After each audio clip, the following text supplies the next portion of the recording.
నకిలీ ఇళ్ల పట్టాల పంపిణీ కేసులో మాజీ ఎమ్మెల్యే వల్లభనేని వంశీకు ఏలూరు జిల్లా నూజివీడు కోర్టులో చుక్కెదురైంది. వంశీ ఆరోగ్య పరిస్థితి క్షీణించడంతో బెయిల్ కోసం కోర్టులో పిటిషన్ దాఖలు చేశారు ఆయన తరపు న్యాయవాదులు.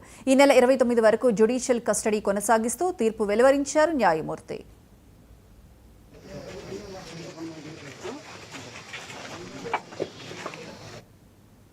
ఇక మరోవైపు వంశీ ఆరోగ్య పరిస్థితిపై ఆయన భార్య పంకజాక్షి ఆవేదన వ్యక్తం చేశారు.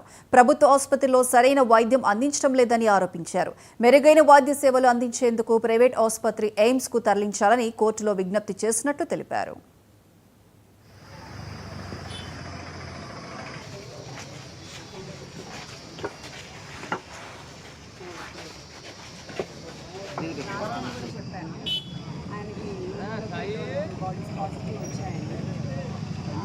హాస్పిటల్ జడ్జి గారు మనకి ట్రీట్మెంట్ రాసినా కూడా గవర్నమెంట్ హాస్పిటల్లో జస్ట్ ఆయనకి సింటమాటిక్ ట్రీట్మెంట్ చేస్తున్నారు. ఊపిరాడటానికి తీసుకెళ్తున్నారు, నెబులైజర్ పెట్టడానికి తీసుకొస్తున్నారు, మళ్ళీ 3వ రోజు మళ్ళీ వెళ్ళాల్సి వస్తుంది, అదే రిపీట్ చేస్తున్నారు.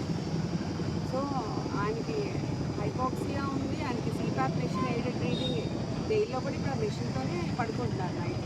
Post covid years problems with is breathing issues అన్నమాట. సో అదే అడిగాము ఇప్పుడు కూడా. ఆవిడ హయ్యర్ హాస్పిటల్ రెఫర్ చేశారు జడ్జి గారు.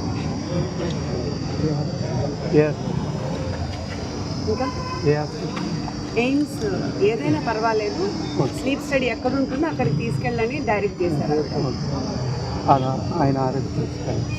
ఆరోగ్యం అదే వెయిట్ లాస్ ట్రెమెండస్గా ఉంది. ఈరోజు చూస్తే ఆయన 85 ఉన్నారు. ఈ వాజ్ 105. చాలా వెయిట్ లాస్ అయ్యారు.